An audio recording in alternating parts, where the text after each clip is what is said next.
وہ آدھی دنیا کا حکمراں تھا، وہ حکمراں بھی مگر کہاں تھا۔ بپھرتی موجوں پہ حق پرستوں کی سادہ کشتی کا بادباں تھا۔ بڑا مبارک ہے نام اس کا، ستاروں جیسا مقام ہے اس کا۔ وہ ایک شاہی صفت مجاہد جو سوئے منزل رواں دواں تھا۔ ابھرتے سورج سے تاج مانگا، سمندروں سے خراج مانگا۔ کسے خبر ہے کہ اس کا سکہ جہاں میں جاری کہاں کہاں تھا۔ حسن سے پوچھو، علی سے پوچھو، تم اس کے بارے نبی سے پوچھو۔ اندھیری شب میں چراغ بن کر جو ساری دنیا میں ذو فشاں تھا۔ محترم سامعین، حضرت سیدنا فاروق اعظم رضی اللہ عنہ نے دنیا کو ایسے سسٹم دیے جو آج تک پوری دنیا میں رائج ہیں۔ سن ہجری کا اجرا کیا، جیل کا تصور دیا، مؤذنوں کی تنخواہیں مقرر کی، مسجدوں میں روشنی کا بندوبست کرایا، پولیس کا محکمہ بنایا، ایک مکمل عدالتی نظام کی بنیاد رکھی، آبپاشی کا نظام قائم کرایا، فوجی چھاؤنیاں بنوائی اور فوج کا باقاعدہ محکمہ قائم کیا۔ آپ نے دنیا میں پہلی بار دودھ پیتے بچوں، معذوروں، بیواؤں اور بے آسراؤں کے وظائف مقرر کیے۔ آپ نے دنیا میں پہلی بار حکمرانوں، سرکاری عہدیداروں اور والیوں کے اثاثے ڈکلیئر کروانے کا ایک سلسلہ شروع کیا۔ آپ نے بے انصافی کرنے والے ججوں کو سزا دینے کا سلسلہ بھی شروع کیا۔ آپ نے دنیا میں پہلی بار حکمران کلاس کی اکاؤنٹیبلٹی شروع کی۔ آپ راتوں کو تجارتی قافلوں کی نگرانی کرتے تھے۔ آپ فرمایا کرتے تھے، جو حکمران عدل کرتے ہیں وہ راتوں کو بے خوف سوتے ہیں۔ آپ کا ہی فرمان تھا کہ قوم کا سردار قوم کا سچا خادم ہوتا ہے۔ آپ کی مہر پر لکھا تھا، عمر نصیحت کے لیے موت ہی کافی ہے۔ محترم سامعین، آپ وہ عظیم شخصیت تھے کہ 22.5 لاکھ مربع میل پر حکمرانی کرنے کے باوجود آپ کے دسترخوان پر کبھی 2 سالن نہیں رکھے گئے۔ آپ زمین پر سر کے نیچے اینٹ رکھ کر سو جاتے تھے۔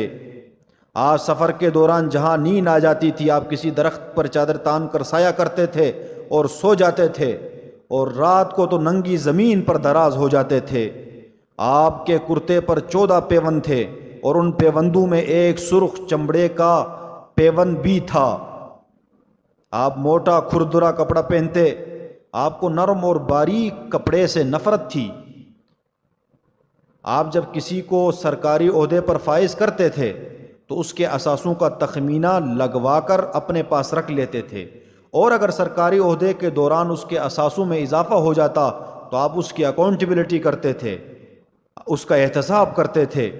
آپ جب کسی کو گورنر بناتے اسے نصیحت فرماتے تھے کہ کبھی ترکی گھوڑے پر سوار مت ہونا، باریک کپڑے نہ پہننا، چھنا ہوا آٹا نہ کھانا، دربان نہ رکھنا اور کسی فریادی پر اپنا دروازہ بند مت کرنا۔ آپ نے فرمایا کہ ظالم کو معاف کر دینا مظلوموں پر ظلم ہے۔ آپ کا یہ فقرہ آج انسانی حقوق کے چارٹر کی حیثیت رکھتا ہے کہ مائیں بچوں کو آزاد پیدا کرتی ہیں، تم نے انہیں کب سے غلام بنا لیا۔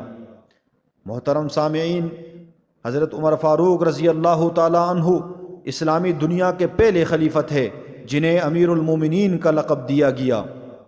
دنیا کے تمام مذاہب میں کوئی نہ کوئی خصوصیت ہے، اسلام کی سب سے بڑی خصوصیت عدل ہے، اور حضرت فاروق اعظم رضی اللہ عنہ وہ شخصیت ہیں جو اس خصوصیت پر پورا اترتے ہیں۔ آپ کے عدل کی وجہ سے عدل دنیا میں عدل فاروقی ہو گیا۔ آپ شہادت کے وقت مقروض تھے، چنانچہ آپ کی وصیت کے مطابق آپ کا واحد مکان بیچ کر آپ کا قرض ادا کر دیا گیا، اور آپ دنیا کے واحد حکمران تھے جو فرمایا کرتے تھے، میرے دور میں اگر فرات کے کنارے کوئی کتا بھی بھوک سے مر گیا تو اس کی سزا عمر کو بھگتنا ہوگی۔ آپ کے عدل کی یہ حالت تھی، آپ کا انتقال ہوا تو آپ کی سلطنت کے دور دراز علاقے کا ایک چرواہا بھاگتا ہوا آیا اور چیخ کر بولا، لوگو حضرت عمر فاروق کا انتقال ہو گیا۔ لوگوں نے حیرت سے پوچھا، تم مدینے سے ہزاروں میل دور جنگل میں رہتے ہو، تمہیں اس سانحے کی اطلاع کس نے دی؟ چرواہا بولا، جب تک حضرت عمر فاروق رضی اللہ عنہ زندہ تھے میری بھیڑیں جنگل میں بے خوف پھرتی تھی، بھیڑ اور بھیڑیاں میرے بکریوں کے ساتھ مل کر ایک ہی گاڑ میں پانی پیتے تھے، ان کے اندر اتنی جرت نہیں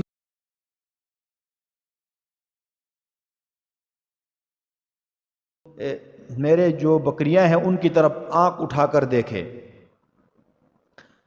لیکن آج پہلی بار ایک بیڑیا میری بھیڑ کا بچہ اٹھا کر لے گیا۔ میں نے بیڑیے کی جرت سے جان لیا کہ آج دنیا میں عمر فاروق موجود نہیں۔ حضرت عمر فاروق رضی اللہ عنہ نے اپنے دور میں جس خطے میں اسلام کا جھنڈا بھجوایا، وہاں سے آج بھی اللہ اکبر کی صدائیں آتی ہیں، وہاں آج بھی لوگ اللہ کے سامنے سجدہ کرتے ہیں۔ محترم سامعین، دنیا میں الیگزینڈر کا نام صرف کتابوں میں سمٹ کر رہ گیا، جبکہ حضرت عمر فاروق رضی اللہ عنہ کے بنائے نظام دنیا کے 245 ممالک میں آج بھی کسی نہ کسی شکل میں موجود ہیں۔ آج بھی جب کسی ڈاک خانے سے کوئی خط نکلتا ہے، پولیس کا کوئی سپاہی وردی پہنتا ہے، کوئی فوجی جوان 6 ماہ بعد چھٹی پر جاتا ہے، یا پھر حکومت کسی بچے، معذور، بیوہ یا بے آسرا شخص کو وظیفہ دیتی ہے، تو وہ معاشرہ، وہ سوسائٹی بے اختیار حضرت عمر فاروق رضی اللہ عنہ کو عظیم تسلیم کرتی ہے۔ وہ انہیں تاریخ کا سب سے بڑا سکندر مان لیتی ہے، ماں سوائے ان مسلمانوں کے جو آج احساس کمتری کے شدید احساس میں کلمہ تک پڑھنے سے پہلے دائیں بائیں دیکھتے ہیں۔ معزز سامعین، لاہور کے مسلمانوں نے ایک بار انگریز سرکار کو دھمکی دی تھی کہ اگر ہم گھروں سے نکل پڑے تو تمہیں چنگیز خان یاد آ جائے گا۔ اس وقت جواہر لال نہرو نے مسکرا کر کہا تھا کہ افسوس، آج چنگیز خان کی دھمکی دینے والے مسلمان یہ بھول گئے کہ ان کی تاریخ میں ایک حضرت عمر فاروق بھی تھا، جن کے بارے میں مستشرقین اعتراف کرتے ہیں کہ اسلام میں اگر ایک عمر اور ہوتا تو آج دنیا میں کفر کا نام و نشان تک مٹ جاتا اور پوری دنیا مسلمان ہی مسلمان ہوتی۔